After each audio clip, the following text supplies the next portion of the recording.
నమస్తే, welcome to HM TV off the record. మంచు మోహన్ బాబుకి పవర్ స్టార్ పవన్ కళ్యాణ్కి మధ్య రాజీ కుదిరిందా? రిపబ్లిక్ సినిమా ప్రీ రిలీజ్ ఫంక్షన్లో తనకు కౌంటర్ ఇచ్చిన పవన్కు మోహన్ బాబు రివర్స్ కౌంటర్ ఇవ్వాలని అనుకోవడం లేదా? అయ్యిందేదో అయిపోయింది, ఆవాజ్లో పూరా ఇండస్ట్రీ ఏకే అని వారు చెప్పబోతున్నారా? మా ఎన్నికల పోలింగ్ సమయంలో అసలు పవన్కు మోహన్ బాబుకు మధ్య జరిగిన సంభాషణ ఏంటి? Watch the story.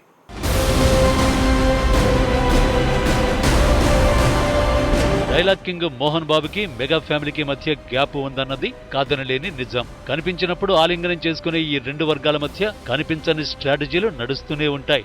అప్పట్లో సినీ వజ్రోత్సవం సందర్భంగా ఇండస్ట్రీలో ఎవరు లెజెండ్ అనే దానిపై మోహన్ బాబుకు చిరంజీవికి అటు పవన్ కళ్యాణ్ కి మధ్య మాటల తూటాలు పేలాయి. అయితే ఆ తర్వాత ఈ రెండు వర్గాలు కొన్ని స్టేజీలపై కనిపించినప్పుడు గానీ ఇతర ఫంక్షన్ల సమయంలో కానీ జనానికి కనిపించే కెమిస్ట్రీ వేరు. సినిమాల్లో కంటే మిన్నగా జనం ముందు సహజ సిద్ధమైన నటన చూపినప్పటికీ తెర వెనుక మాత్రం కారాలు మిరియాల ఘాటు తెలుస్తూనే ఉంటుంది.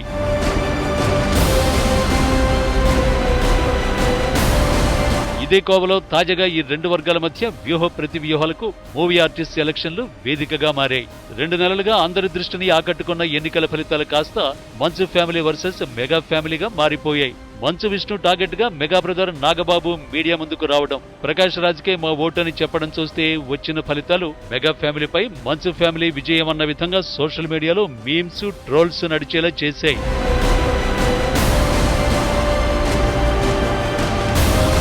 ఇదంతా ఒక ఎత్తు అయితే మొన్న మధ్య పవన్ కళ్యాణ్ మోహన్ బాబును ఉద్దేశించి ఓ మాట అన్నారు. మోహన్ బాబు గారు, మీరు బంధువులు కదా, ఇండస్ట్రీ సమస్యలు పరిష్కరించమని ముఖ్యమంత్రి జగన్ కు మీరు చెప్పొచ్చు కదా, మీరు కూడా విద్యా సంస్థల్ని నడుపుతున్నారు, ఆ ఫీజుల్ని కూడా ఆన్లైన్ చేయమంటే ఎలా అనిపిస్తుంది అని republic cinema pre release function లో పవన్ చేసిన వ్యాఖ్యలు ఇండస్ట్రీలో హాట్ టాపిక్ గా మారాయి. దానికి స్పందించిన మోహన్ బాబు, పవన్ కళ్యాణ్ నన్ను నెమ్మదిగా లాగాడు, ఎన్నికల ఫలితాల తర్వాత వాటికి సమాధానం చెబుతా అన్నారు. అయితే ఈ లోపే ఆసక్తికరమైన దృశ్యాలు మా ఎన్నికల పోలింగ్ సందర్భంగా చోటు చేసుకున్నాయి. తన ఓటు వేసేందుకు పోలింగ్ బూత్ కు వచ్చిన పవన్ ను ఆత్మీయ ఆలింగనం చేసుకున్న మోహన్ బాబు పవన్ ను ఓ పక్కకు తీసుకెళ్లి కాసేపు ముచ్చటించారు. పవన్ కళ్యాణ్ కూడా మోహన్ బాబు చేతుల్ని పట్టుకుని మాట్లాడటం చాలా ఆసక్తిని రేపింది.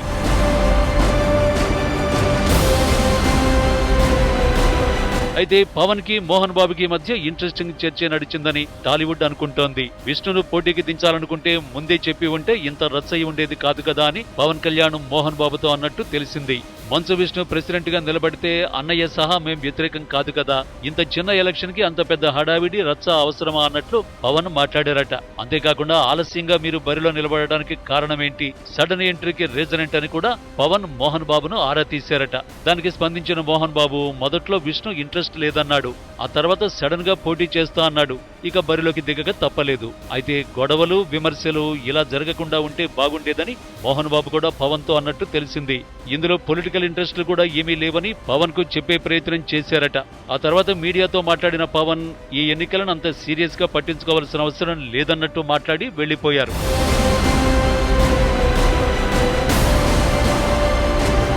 ఇప్పటికే మెగా బ్రదర్ నాగబాబు మా సభ్యత్వానికి రాజీనామా చేయడం, తాజాగా ప్రకాష్ రాజ్ తప్పుకుంటున్నట్లు ప్రకటించడంతో ఈ పరిణామాల్ని మరింత ఉద్రిక్తంగా మార్చడం ఎందుకని మోహన్ బాబు వర్గం భావిస్తోందట.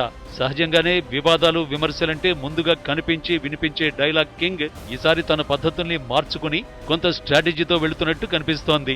చిరంజీవిని తన ఆత్మీయ సోదరుడిగా సంబోధించడం, పవన్ కళ్యాణ్ ఆశీస్సులు విష్ణుకు కావాలని కోరడం కూడా మోహన్ బాబు కొత్త స్ట్రాటజీలో భాగమే అన్నది ఇండస్ట్రీ మాట. విష్ణు ప్రెసిడెంట్ గా గెలవగానే జై జగన్ నినాదాలు వినపడటంతో ఇబ్బంది పడ్డ మోహన్ బాబు అసోసియేషన్ తరఫున మీడియా ముందుకు రావాలంటే ప్రెసిడెంట్ అనుమతి తప్పనిసరని స్టేట్మెంట్ ఇవ్వడం కూడా పరిస్థితులను కంట్రోల్లోకి తెచ్చుకునే క్రమంలోనే భాగంగా కనిపిస్తోంది. మరి ఇప్పటి వరకు ఇండస్ట్రీలో ఉన్న వివాదాల్ని మంచు ఫ్యామిలీ కంటిన్యూ చేస్తుందా, లేక వాటికి స్వస్తి పలికి అసోసియేషన్ అభివృద్ధిలో తమ మార్కు కోసం పనిచేస్తుందా? ముఖ్యంగా మెగా ఫ్యామిలీతో సఖ్యత ఉంటుందా, లేక మెగా వ్యతిరేక వర్గంతో ఐక్యంగా ఉంటుందా? ఈ క్వశ్చన్స్ కి ఆన్సర్ తెలియాలంటే కొన్నాళ్లు వేచి చూడాలి.